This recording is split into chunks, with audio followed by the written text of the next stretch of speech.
매일 성경은 묵상을 돕기 위해서 두 가지 질문을 사용합니다. 지난번 우리는 내게 주시는 교훈은 무엇입니까를 어떻게 찾고 어떻게 묵상하고 적용할지를 공부했고요. 오늘은 그 두 번째 질문, 하나님은 어떤 분입니까? 이에 대한 공부를 할 텐데, 일반적으로 우리들은 내게 주는 교훈은 잘 찾아요. 그런데 하나님이 어떤 분인지를 찾는 데는 이게 좀 잘 안 됩니다.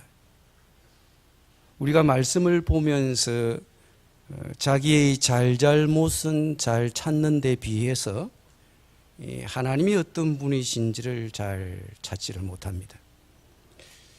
그러면 왜 매일 성경은 두 번째 화면 볼까요? 그러면 왜 매일 성경은 하나님이 어떤 분인지를 찾고 묵상하도록 권하는가? 첫 번째는 기독교는 하나님을 섬기는 종교입니다. 주고 지나가야 되는데. 두 번째 하면요. 너무 또 지나갔구나. 매일 성경이 왜 하나님이 어떤 분인지를 찾고 묵상하도록 권하는가? 기독교는 하나님을 섬기는 종교입니다. 그러려면 우리가 하나님을 제대로 섬기려면 하나님이 어떤 분인지를 잘 알아야 합니다. 어느 고등학교 3학년 학생이 매일 성경을 하다가 자기를 지도해 주시는 목사님에게 카톡으로 문자를 보냈습니다. 목사님 안녕하세요. 궁금한 게 있어서 그런데요. 에레미야 큐티를 하고 있는데 왜 심판만 계속 말하는 건가요? 제가 교회에서 배운 것은 하나님이 우리를 용서하시고 사랑하시는 분이신데 왜 계속 혼낸다고만 말씀하시는가? 에레미야를 읽다 보니까 제가 배운 하나님과 많이 달라요. 이렇게. 아마존 정글에서 들어가서 열심히 선교하신 여자 선교사님이 한 분 계셨습니다. 이분이 교회를 세우고 또 신학교를 세우고 사역을 잘해서 열매가 있었습니다.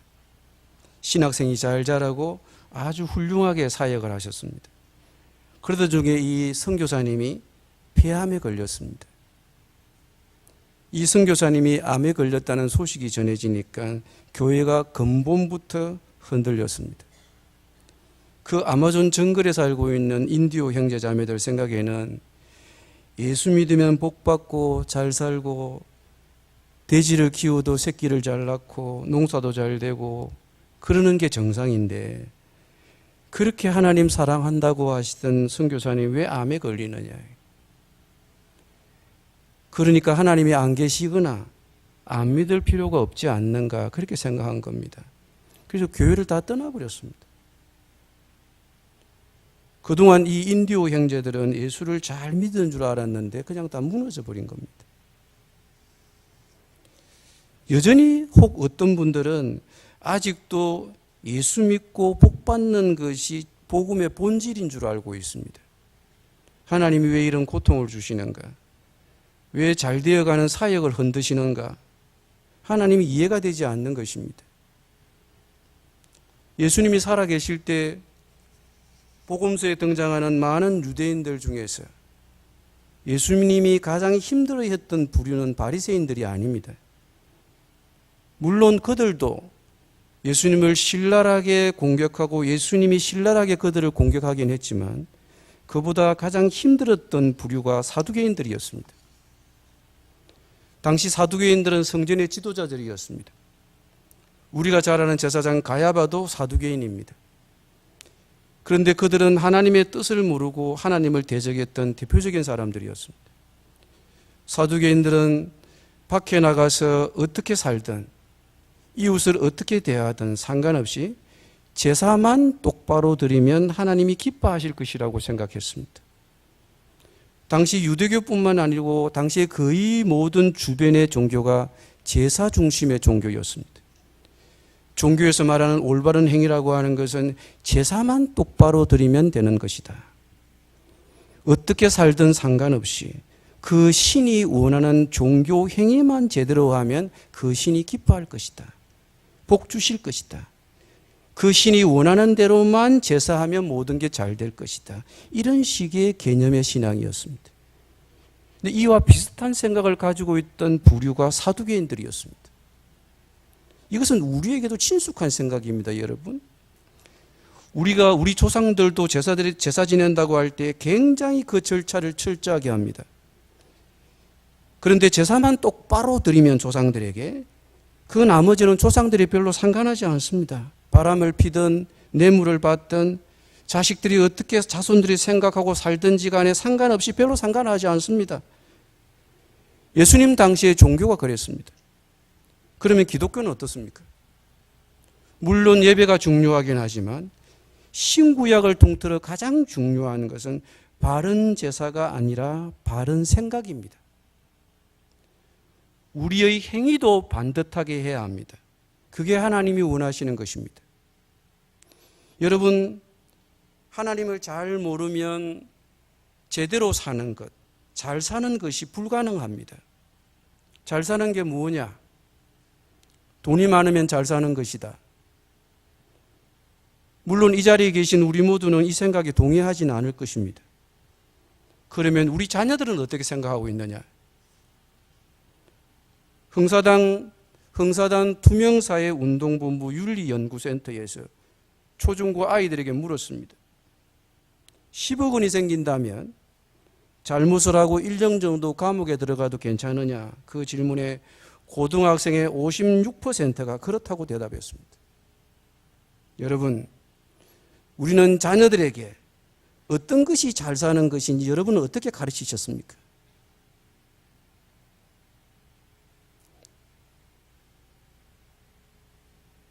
언젠가 제 아이하고 통화를 하면서 이런 통화를 했었어요. 아빠는 내가 이렇게 힘들게 있어도 내가 이렇게 반듯한 연구소에 있으면 좋지? 그래요.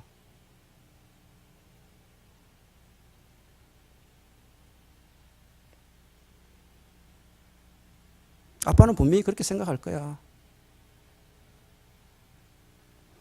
여러분, 우리 자녀들은 나를 볼 때 어떻게 사는 게 제대로 사는 것인지 잘 사는 것인지 알고 있을까? 그건 질문을 해보셔야 될 것 같아요. 제 아이의 답을 제가 비추어 보면 저는 자식 교육 제대로 못 시킨 것 같아요.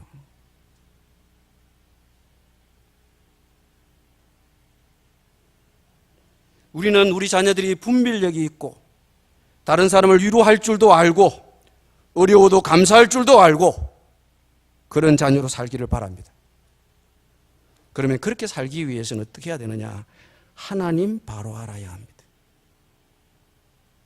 하나님을 있는 그대로, 성경 그대로 알아야 합니다. 내 나름대로 알고 있는 하나님, 나 중심의 하나님, 내가 경험한 하나님, 내가 느낀 하나님, 그 하나님이 아니고 있는 그대로의 하나님을 알아야 된다는 것입니다. 세 번째 화면 보시죠. 이 시간을 시작하기 전에 우리는 마태복음 25장 달란트 비유를 한번 읽었습니다. 이 달란트 비유의 강조점은 5달란트와 2달란트 받았던 종에게 있지 않습니다. 여기 달란트 비유의 핵심 인물은 1달란트 받은 종입니다. 분량이 그쪽이 훨씬 많아요. 그런데 그가 주인이 돌아와 결산할 때 무엇이라고 말했습니까? 24절에 25절에 보면 1달란트 받았던 자는 와서 이르되 주인이여 당신은 굳은 사람이라 심지 않은 데서 거두고 해치지 않은 데서 모으는 줄을 내가 알았으므로 두려워하여 나가서 당신의 달란트를 땅에 감추어 두었나이다. 여러분, 이 1달란트 받았던 종이 1달란트를 그대로 가지고 온 것은 그가 게을러서가 아니고 그가 능력이 없어서가 아니고 성경은 무엇라고 얘기하고 있습니까? 하나님을 무서운 분으로 알았기 때문에 내가 1달란트를 가지고 가서 혹시나 장사를 잘못해서 이것마저도 날려버리면 크게 문책하고 혼내시는 분으로 알았기 때문에 그 불안과 그 두려움에서 해방될 수 없어서 1달란트를 땅에 감추어 두었던 것입니다. 로마서 10장에 보면 사람들이 하나님에게 열심히 있으나 올바른 지식을 따른 것이 아니라고 했고 하나님의 의를 모르고 자기 의를 세우려고 힘써 하나님의 의에 복종하지 아니했다. 이렇게 말했습니다. 열심은 있었어요. 그런데 지식이 없었습니다. 바울이 그러면 로마서 10장에서 말하는 이 사람들이 누구인가? 유대인들입니다. 구약 성경을 붙잡고 살았던 사람들입니다. 근데 그들이 지식이 없어서 하나님에게 대항을 했어요. 남의 이야기가 아닙니다. 바울의 이야기예요. 바울도 열심히 있었습니다. 하나님 바로 안 섬기는 사람들 죽이려고 칼을 들고 다닌 사람이었습니다. 그 정도의 열심이 있었습니다. 열심히 있었지만 그는 지식이 없었습니다. 그러니 자기도 망하고 하나님도 대적하게 된 것입니다. 하나님을 무서운 분으로 생각했던 이 한 달란트 받은 종이 그 한 달란트를 땅에 묻었다가 가져오니까 하나님이 어떤 반응을 보였습니까? 26절입니다. 그 주인이 대답하여 이르되 악하고 게으른 종아, 나는 심지 않은 데서 거두고 해치지 않은 데서 모으는 줄로 내가 알았느냐. 다시 읽어볼까요? 그 주인이 대답하여 이르되 악하고 게으른 종아, 나는 심지 않은 데서 거두고 해치지 않은 데서 모으는 줄로 내가 알았느냐? 여러분, 이게 무슨 말이에요? 내가 진짜로 그런 하나님이다라는 말이 아니고, 하나님을 너가 그런 하나님으로 알았으니까 그런 하나님으로 알고 그런 하나님으로 믿고 그런 하나님으로 섬기고 살게 되었다, 이 얘기입니다. 그 인생이 그렇게 규정이 되는 거예요. 물론 이 한 달란트 받았던 종이 한 달란트를 묻어두고 이분이 주인이 언제 왔는지는 모르겠어요. 근데 그 인생이 거의 끝날 무렵에 왔다면, 결산할 때에 왔다면, 이분은 진짜로 하나님이 그런 줄 알고 그런 하나님으로 알고 그런 하나님을 믿고 그런 하나님을 섬기다가 인생을 끝낸 거예요. 여러분, 여기서 우리가 중요한 결론을 하나 얻을 수 있습니다. 우리가 하나님을 어떤 분이라고 생각하느냐에 따라서 우리의 행동과 인생의 방향이 결정된다는 것입니다. 여러분, 우리는 먼저 가능한 한 하나님을 있는 그대로 생각하고 있는 그대로 섬겨야 합니다. 내가 생각하는 하나님, 내가 느낀 하나님, 내가 경험한 하나님이 아니라 내가 바라는 하나님이 아니고 내가 희망하는 하나님이 아니고 성경이 말하는 하나님, 있는 그대로의 하나님을, 성경이 하나님을 어떤 분이라고 말하는가에 따라서 자기의 생각을 맞추고 거기에 맞추어 하나님을 섬겨야 하는 것입니다. 그 다음 화면 볼까요?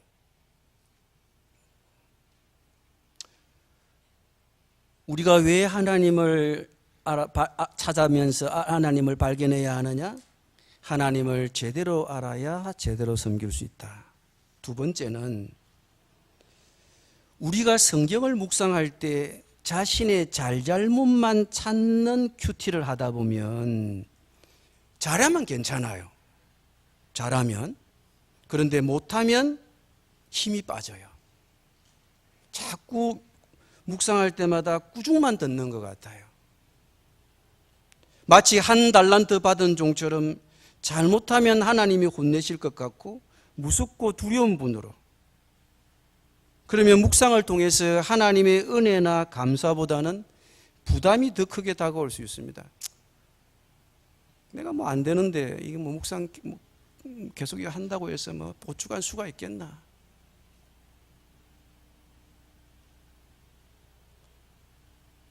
자칫 큐티가 경건주의나 완전주의로 빠질 위험이 있어요.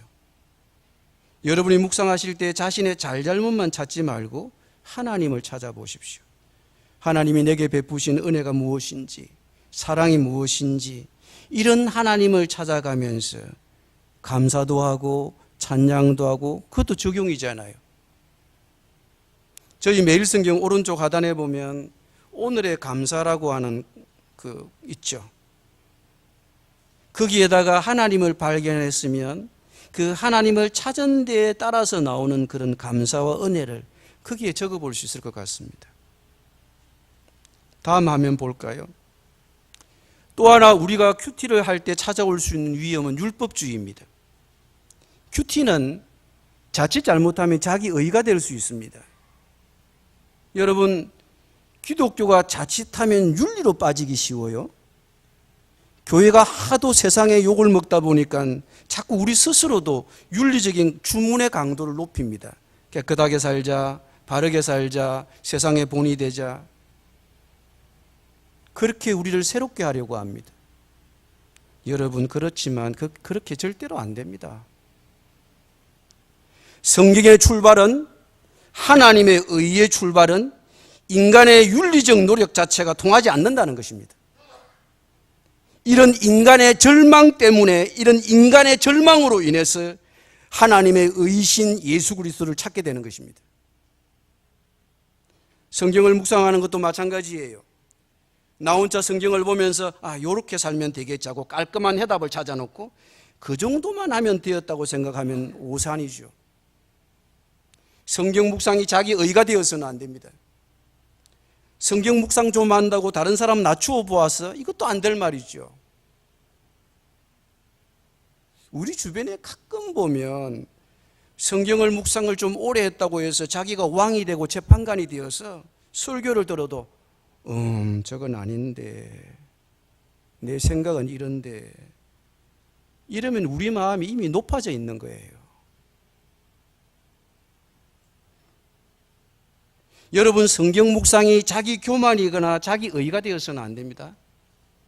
묵상할 때 제일 중요한 건 뭐냐? 하나님을 알아가는 것이다. 하나님을 알고 예수 그리스도를 알고 그분이 하신 일을 알게 되면 우리가 조금 안다는 것, 우리가 조금 했다는 것, 이거 아무것도 아니잖아요. 우리는 그러면 그럴수록 그분 앞에 절망할 것밖에 없습니다. 그래서 복음이 더 위대하게 보이는 것입니다.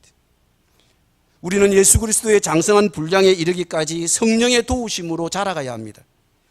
절망하면서 나의 구원을 이루어 가야 하는 것입니다. 하나님을 바라보면서 우리는 묵상을 통해서 우리 스스로는 더 절망해야 되고, 그래서 하나님의 은혜가 더 커 보여야 되고, 하나님의 의가 더 커 보여야 되고, 그래서 감사가 있고 그런 묵상이 되어져야 하는 거예요. 다음 화면 보죠. 그러면 우리가 성경을 묵상할 때 하나님의 어떤 부분을 살펴야 할까요? 하나님의 성품이나 행하신 일, 하나님의 능력을 살펴보기를 바랍니다. 어떻게 찾으면 좋겠습니까? 성경에 나오는 표현 그대로 찾아보시기 바랍니다. 성경에 나오는 등장인물들의 고백을 통해서도 찾아볼 수 있습니다. 그 다음 화면 볼까요? 지난번 제가 에베소서 5장 22절 33절을 묵상하는 중에 본 것인데요, 28절 29절에 보면 조금 약간 정리해 보면 이와 같이 남편들도 자기 아내 사랑하기를, 다음 화면 넘어왔나요? 자기 자신과 같이 할지니 오직 양육하여 보호하기를 그리스도께서 교회에게 함과 같이 하나니. 예수님이 어떤 분입니까? 교회 공동체를 양육하고 보호하는 분입니다. 이 모범대로 우리 보고 하라고 그러잖아요. 그러면 나도 남편으로서 아내를 신앙적으로 양육하고, 내가 남편으로서 아내를 신앙적으로 양육하고, 남편 여러분, 특히 나이 드신 여러분, 남편으로서 아내를 신앙적으로 양육하고 보살펴야 한다? 이렇게 저는 들렸어요. 그 생각해 봤습니다. 어쩌면 내가 아내에게 이래라 저래라 지금 코치를 받으면서 살고 있는데, 내 아내에게 내가 어떻게 가르치고 어떻게 보살필까? 근데 그 다음 날 자녀에 대해서도 신앙적으로 양육하라는 말씀이 있어가지고 큰 아이한테 얘기했어요. 여기서 엄마가 거들어요. 이제 뭐 다 컸는데 이래라 저래라 할 것도 아니고 본을 보이면 그게 가르침이다 그래요. 그래 하고는 제가 한마디 했습니다. 쉬울 수도 있고 어려울 수도 있는 부탁을 했어요. 매주 토요일 아침에 말씀 나눔 좀 하자. 지난 토요일 아침에 적용을 했는데 이제 큰아이는 그냥 옆에서 듣겠대요. 저와 집사람만 나누었습니다. 또 하나는 성경 본문에서는 분명하게 말하고 있지는 않지만 하나님에 대한 간접적인 표현이나 본문에 내포되어 있는 섭리도 찾아볼 수 있습니다. 다음 화면 볼까요? 에스더 오늘 본문인가요? 에스더 2장 19절 36절인데요. 에스더 2장 21절에 이런 본문이 나옵니다. 모르드게가 대궐문에 앉았을 때에 한번 볼까요? 에스더 2장 21절.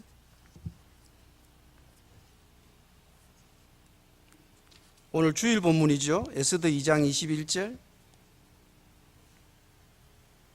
모르드게가 대궐문에 앉았을 때에 문을 지키던 왕의 넷이 빅단과 데레스 두 사람이 원한을 품고 아수에로 왕을 암살하려는 음모를 꾸미는 것을 모르드게가 알고 왕후 에스더에게 알리니 에스더가 모르드게의 이름으로 왕에게 알린지라. 조사하여 실정을 얻었으므로 두 사람을 나무에 달고 그 일을 왕 앞에 궁중일기에 기록하더라. 모르드게가 왕을 위해서 공을 세웠잖아요. 그래서 상이 없었어요. 그렇지만 하나님은 후일에 이 사건을 기억하셨다가 이 사건을 통해서 모르드게와 유대 민족을 살리는 일에 쓰십니다.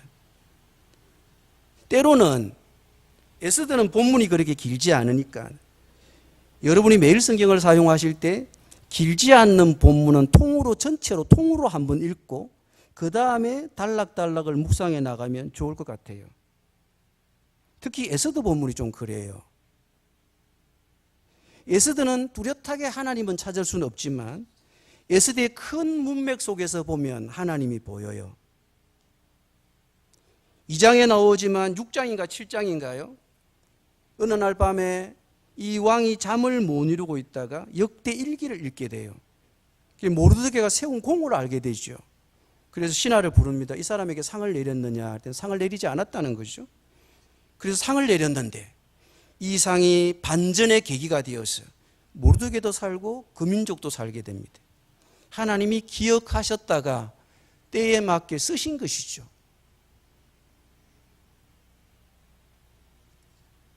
제가 작년에 6개월간 근무하던 직장에서 준 과제를 받았는데요. 저희 기관의 40년의 역사 이야기를 저술하는 일이었습니다. 꽤 많은 품을 팔았습니다. 그런데 결과는 책으로 발간되지를 못했어요. 마음에 좀 서운함도 좀 있었는데 물론 본부에서 볼 때는 완성도에 못 미칠 수 있겠죠. 그렇지만 제 생각에는 후배들하고 자원봉사자들을 위해서 잘 사용될 수 있을 것 같은데 그런데 지난 수요일 본문을 보면서 이 본문과 좀 연관지어 생각을 들었습니다. 지난 수요일 날 고용주와 고용인의 관계 본문에 나오잖아요. 종과 주인의 관계. 거기서 본문에 이렇게 설명되어 있었어요. 고용인들에게 말하기를 그들을 고용한 고용주에게 무슨 선을 행하든지 주께로부터 그대로 받는다는 말이 있었어요. 시키면 시킨 대로 잘 순종하면 상이 있다. 그런 말씀으로 제게 들렸습니다. 그때는 잘 몰라도 맞아. 결과에 연연하지 말고 기쁜 마음으로 해야 하는 게 맞다. 내가 마음에 담아두지 말고 하나님이 어떤가 쓰시지 않으시겠나. 이런 마음의 위로를 받았습니다. 그 다음 페이지입니다. 여러분 보셔서 아시겠지만 하나님의 성품이나 행하신 일을 찾았으면 적용은 하나님에 대한 바른 깨달음이 될 수도 있고요. 아, 하나님 이런 분이시구나. 아니면 하나님이 행하신 일에 대해 찬양과 감사를 해야 하고 혹은 하나님을 제대로 신뢰하지 못했으면 회개하고 신뢰하고 의지하겠다고 다짐하고 이렇게 적용하시면 됩니다. 제가 에베소서 본문을 다룰 때 보여주셨지만 하나님을 자신을 모범으로 보여주면 그 모범대로 따라가시면 되고 또 아니면 또 하나님 어떤 모습을 보면 또 그 모습대로 내게 또 은혜에 감사하는 그런 쪽으로 끌어오시면 되고 실제로 성경에 보면 하나님 하면 성령님 계시고 예수님 계시고 세 분 계시잖아요. 다 찾을 수 있을 것 같습니다. 오늘은 실습을 좀 간단하게 보겠습니다. 목요일 본문을 좀 보겠습니다. 여러분 에스더 본문 보시면 잘 못 찾을 것 같아서 하나님이 어떤 분이신지를 찾으려면 에스더 본문이 좀 좋겠다 이런 생각이 들었습니다. 에베소서 6장입니다. 지난 목요일 본문입니다.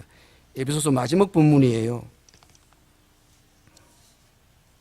에베소서 6장 10절에서 24절입니다.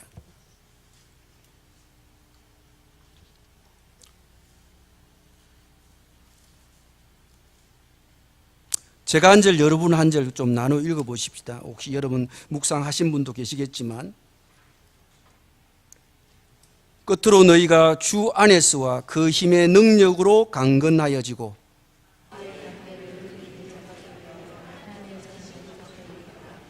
우리의 씨름은 혈과 육을 상대하는 것이 아니요 통치자들과 권세들과 이 어두움의 세상 주관자들과 하늘에 있는 악의 영들을 상대함이라.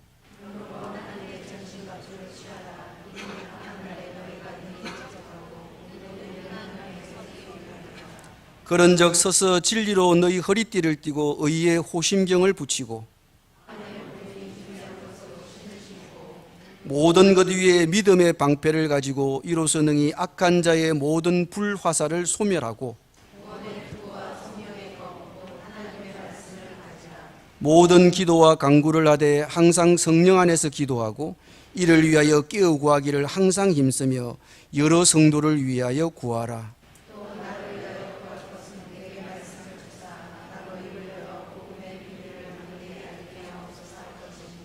이 일을 위하여 내가 쇠사슬에 매인 사신이 된 것은 나로 이 일에 당연히 할 말을 담대히 하게 하려 하심이라.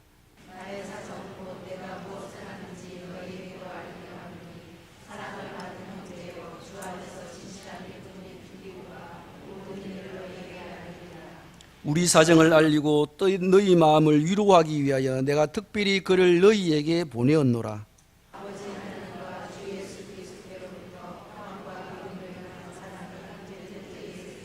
함께하죠. 우리 주 예수 그리스도를 변함없이 사랑하는 모든 자에게 은혜가 있을지어다. 문단의 단락 제목을 한번 봐봐요. 하나님의 전신갑주를 입어라. 명령으로 들리죠. 하나님의 말씀을 가지라. 명령으로 들리죠. 여러 성도를 위하여 간구하라. 명령으로 들리죠. 그 다음에 하나님의 은혜가 있기를 이렇게 했습니다. 그냥 문단의 단락 제목만 봐도 뭐가 보이지 않나요, 여러분? 근데 여러분 옆에 보면 왼쪽에 올라가면 제목을 적어 놓고 두 줄 줄거리를 요약해 놓은 거 보이시죠? 마지막으로 바울은 성도들에게 악한 영들에 맞서 영적 싸움을 수행한 군사로서의 삶을 일깨웁니다. 그리고 기도를 부탁하고 축복하며 서시를 마무리합니다. 아, 이런 내용이로구나 생각하시고, 그리고 여러분이 여러분의 눈으로 다시 한번 읽어보시면서 가능하면 하나님이 어떤 분이십니까를 찾으면서 은혜, 감사, 신뢰 이런 쪽으로 한번 적용해 보시고, 뭐 그렇게 좀 힘드시면 뭐 교훈도 찾아보시고 이러시면서 한번 해보십시오. 오늘은 뭐 그렇게 늦게 끝나지 않을 것 같습니다. 여러분 안심하시고 시간 드리겠습니다. 하십시오.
예, 시간을 좀 더 드리면 좋겠지만, 자, 우리 지난번처럼 좀 이렇게 가까운 사람들도 괜찮고요.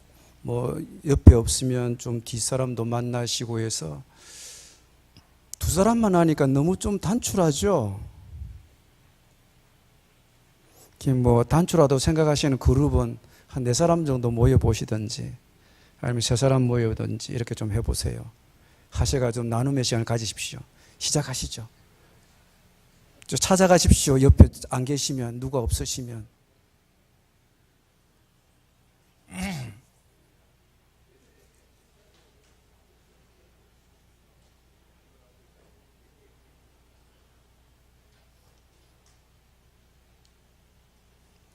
혹시 이렇게 가만히 혼자 앉아 계신 분이 계시면 그 찾아가십시오. 누가 혼자 있네요 이러면서.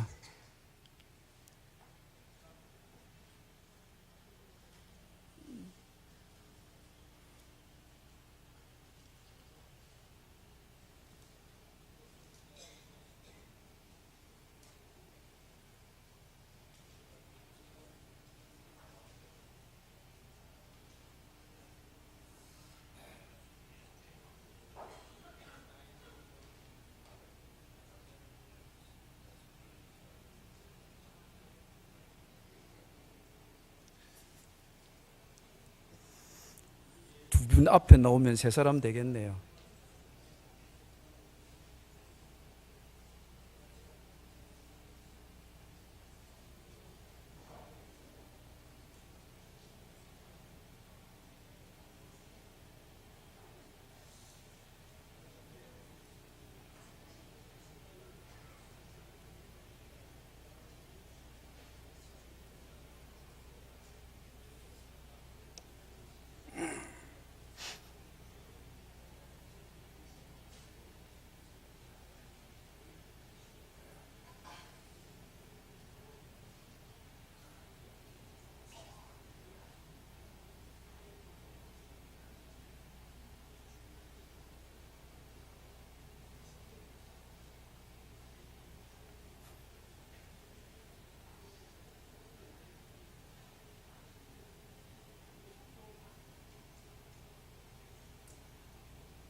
자, 이제 마무리할까요?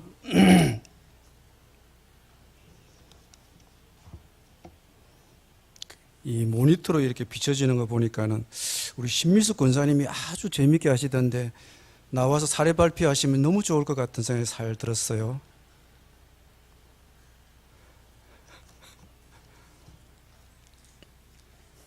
숨지 마시고.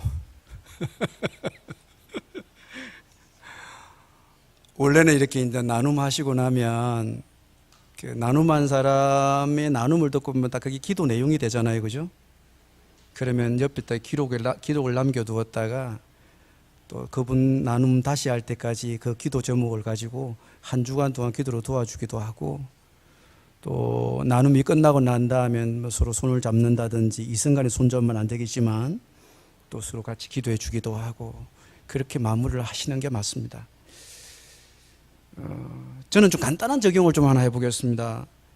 여기 18절에 보면 모든 기도와 간구를 하되 항상 성령 안에서 기도하고. 성령님 어떤 분이십니까? 나의 기도를 도와주시는 분. 제가 이걸 보면서 기도할 때마다 이 얘기는 꼭 해야 되겠다 이런 생각이 들었어요. 성령님 오늘 제 기도를 좀 도와주십시오. 이렇게 하고 시작해야 되겠다. 그런 생각이 좀 들었어요. 기도할 때 좀 성령님 잘 안 찾잖아요, 그죠? 성령님 오늘 제 기도 도와주십시오. 이렇게. 교훈은 너무 많은 것 같죠, 여러분. 여기 보면 19절, 20절에 보면은 바울은 선교사잖아요. 선교사인 자신을 위해서 기도해 달라고 요탁하잖아요. 우리 교회 선교사님 많이 계시잖아요. 저는 이거 하니까 팔이 안으로 굽는다고 선교사님 부부에게 미안하지만 조대성 목사님 생각이 나더라고. 와, 그렇지. 내년에 나가지. 기도 수준 좀 적으라고 체근했는데 기도 수준 꼭 좀 적으라고 좀 더 체근해야 되겠다. 이런 생각이 좀 들었어요. 옆에서 제가 좀 쪼고 있거든요. 선교사 하려면 똑바로 해야 된다 이러면서. 자, 여담이고요. 오늘은 사례 발표 한 분 들으려고 준비해 두었습니다. 우리 조광숙 권사님.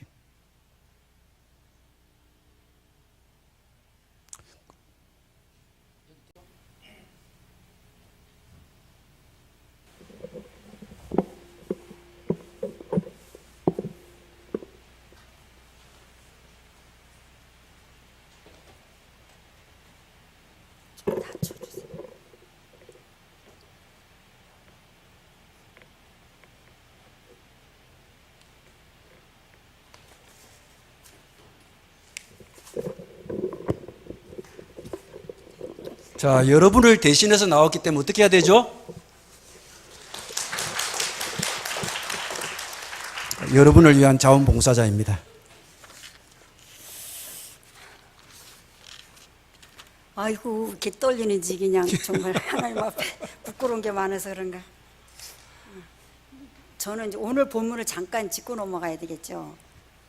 어떻게 집에 갔다가 멜성을 놓고 왔어요.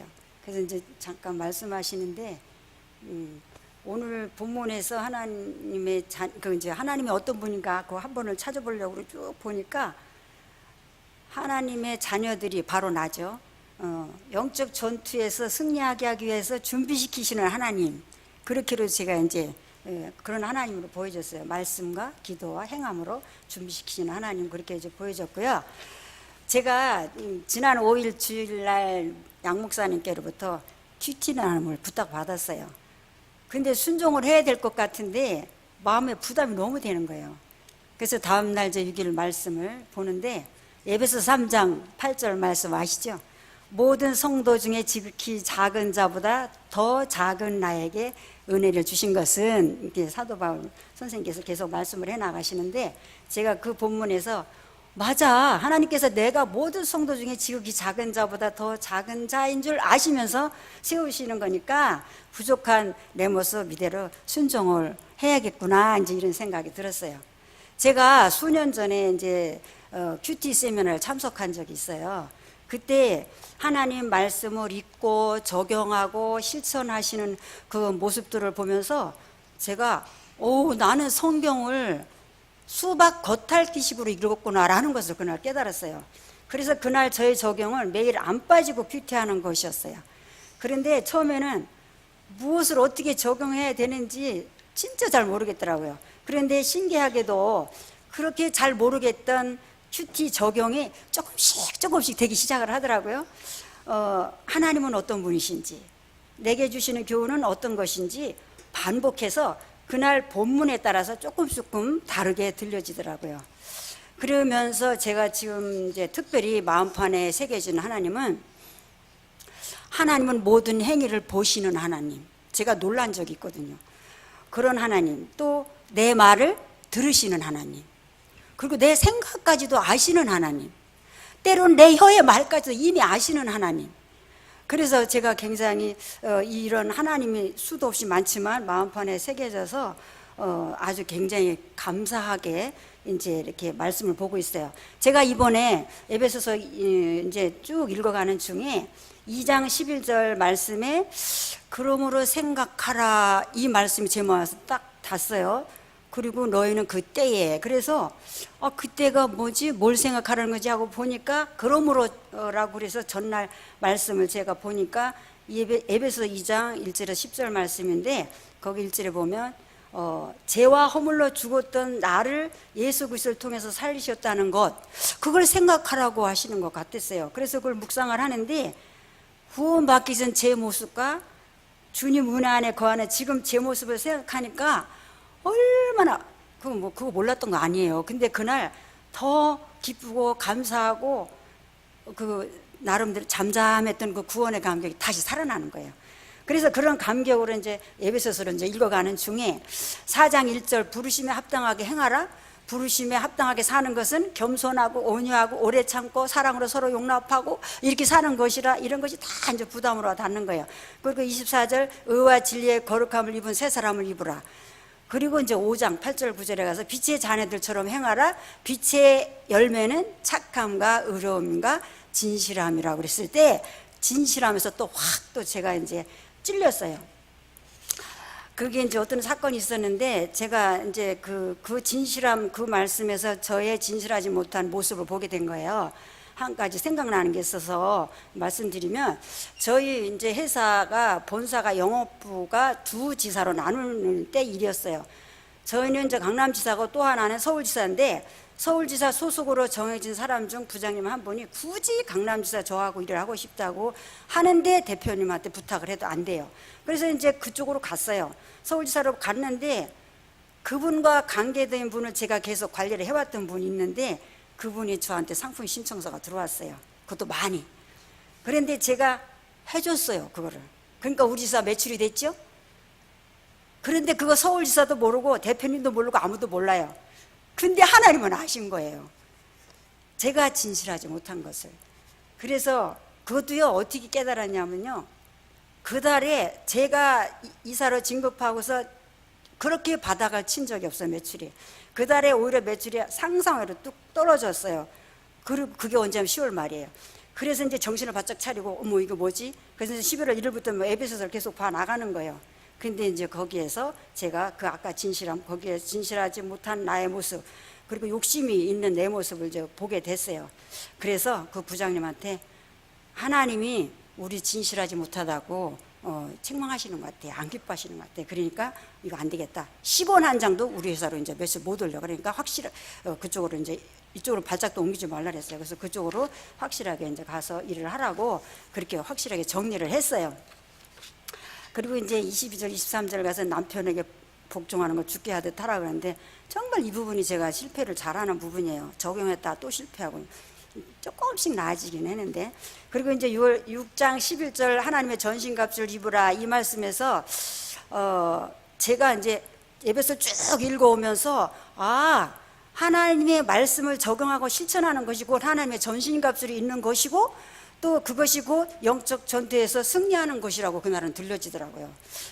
그래서 가장 적용에 가장 가까운 관계에서부터 소홀히 하지 않고 적용을 해야 되겠다. 이제 그런 적용을 하고 제가 이제 지금까지 큐티를 해오면서 얻은 소득이 참 많이 있는데 그중에 한 가지만 말씀을 드리고 마치겠습니다.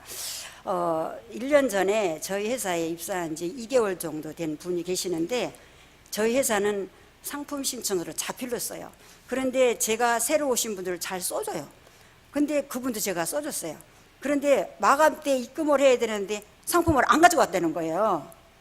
아유, 그분이 남편과 같이 드셨는데 그래서 하루 드신 양과 한 달 드신 양을 계산하면 답이 나오거든요. 근데 이분은 그것으로 소통이 안 되는 거예요. 그래서 그날은 전국에서 이제 전 직원들이 다 본사로 오는 날인데 제가 그분이 막 제가 자기를 도둑으로 몰았다고 소리 지르고 고함을 지르고 이제 야단 났어요. 근데 지나고 보니까 그 순간에 내가 전 직원들이 보는 앞에서 직원한테 이사가 무슨 좀 명예훼손을 당했다 이런 생각을 할 수도 있었는데 그날은 그 생각이 안 들었어요. 안 들고 이 모든 것을 이 사람하고는 소통이 안 되지만 하나님은 아시니까 이 사람을 얻기 위해서는 내가 좀 손해를 보여야 되겠다. 물질적으로 손해도 좀 보고 명예훼손도 좀 당하자 이런 생각이 들었어요. 이게 큐티해온 결과라고 저는 생각을 해요. 제 자랑이 아니라. 그리고 제가 이제 권사인 것도 아시고 제가 또 큐티난도 부족한 가운데 같이 이제 나눔을 하고 있는데 그분한테 제가 그랬어요. 아이고 내가 착각한 것 같다. 미안해요. 그러면서 알았어요. 제가 상품 때문에 다 지불을 하겠다. 그리고 돈이 작은 거 아니에요. 그런데 그거를 지불을 하고 그분한테 사과를 했어요. 그런데 주변에서 난리죠. 왜 그러냐고. 그러지 말라는 거죠. 나보고. 그런데 이렇게 이제 해놓고. 그래서 그렇게 하고 나서 보니까 그 이후로 지금 1년 됐잖아요. 얼마나 출근도 잘하고 큐티 나눔을 그분은 안 했던 분이에요. 근데 제일 일찍 와서 그 나눔에 참석을 하고 나눔을 하고 그러면서 그분이 아주 막 저의 말이라면 그냥 믿어요. 그냥. 그래서 그 모습을 보면서 제가 말씀을 읽어가는 것이 나의 신앙의 힘이고 그리고 거기에서 주 안에서 자유함을 얻고 평화를 얻고 행복을 얻고 감사의 조건도 많이 얻어지는구나. 이제 그거를 깨닫고 지금도 날마다 기대하면서 하나님 말씀을 봐요. 그래서 앞으로도 제가 매일매일 그렇게 하나님 말씀을 그날 나에게 뭐라고 하신지 기대하면서 볼 것을 다시 또 적용합니다. 감사합니다. 한 2시간 드리면 에베소서 가지고 처음부터 끝까지 다 하시겠다. 예, 감사합니다. 이제 마무리하고 좀 마치려고 합니다. 성경 묵상은 내가 직접 말씀을 듣는 것입니다. 그리고 말씀을 듣고 그 말씀에 반응하는 것이 큐티고 성경 묵상이다. 그리고 어떤 문제도 어떤 고민도 말씀 앞에 가지고 나가시고 물론 한 30분 붙잡고 성경 묵상한다고 뭐 깔끔한 답이 떨어지지는 않겠죠. 그러나 하나님의 인도를 구하고 또 하나님의 뜻을 찾아가다 보면 어느 순간인가 빛이 비치듯이 하나님이 여러분의 눈을 열어주실 때가 있다고 봅니다. 성경 묵상의 알맹이는 적용입니다. 우리가 적용이라고 하는 현장이 없이 우리 성경을 읽으면 우리의 신앙이 사변적인 신앙이 될 위험이 있습니다. 현장이 있어야 사변성을 극복할 수 있습니다. 우리가 묵상할 때마다 매번 적용할 수는 없지만 그래도 묵상할 때마다 주신 말씀 붙들고 내가 살고 있는 현장과 연결지어서 읽고 묵상하시고 설교도 그렇게 들으시기를 바랍니다. 저는 저희 목사님 주일 오전 설교하시면 이 주일 설교 노트가 여기 있거든요. 그러면 설교 노트에다가 저는 기록을 해요. 들으면서 저는 생각해요. 오늘 목사님 말씀 중에 내가 귀담아 들어야 될 말씀이 무슨 말씀인가? 적죠. 적으면서 생각해요. 오늘 내가 귀담아 들어야 될 얘기가 뭔가? 하나님이 오늘 갈라디아서 말씀을 통해서 나의 어떤 점을 오늘 찾아오시려고 그러시는가? 생각을 해요. 생각하면서 들어요. 오늘도 하나 좀 멘트를 적어놓긴 적어놨어요. 적어놨는데 나는 오늘 목사님 이야기를 들으면서 이런 생각이 들었어요. 예수의 흔적이 뭘까? 예수 믿기 때문에 걸어온 자치. 수만 가지 생각이 좀 많이 들었습니다. 내가 나에게 자랑할 수 있는, 내가 다른 사람에게 말할 수 있는 간증거리, 흔적, 그게 뭘까? 여러분 송구하지만 저는 좀 엑셀런트한 게 좀 없어요. 그래서 좀 우리 집사람하고 좀 나눠봐야 되겠다 이런 생각도 들긴 했습니다. 어쨌든 설교를 들을 때도 오늘 갈라디아서 말씀을 통해서 나에게 무슨 말씀하시려고 하나, 내가 뭘 귀담아 들을까, 오늘 내가 붙잡을 말씀은 무엇일까, 그래 맞아 이렇게 적용해야지, 이렇게 말씀을 들으셔야 됩니다. 말씀을 들으실 때도. 그래서 설교를 들으면서 적용이 잘하고 매일 성경을 하시면서 적용이 잘하고 적용이 잘하셔야 되는 거예요. 그래서 우리의 성경 읽기가 현장이 있어야 사변적인 신앙에 기울지 않아요. 사변적인 신앙에 기울이면은 우리가 머리만 잘하고 그렇게 돼요.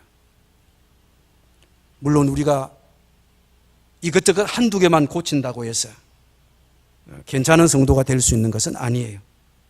오히려 묵상하면 할수록 그 묵상이 우리를 더 절망하게 할지 몰라요.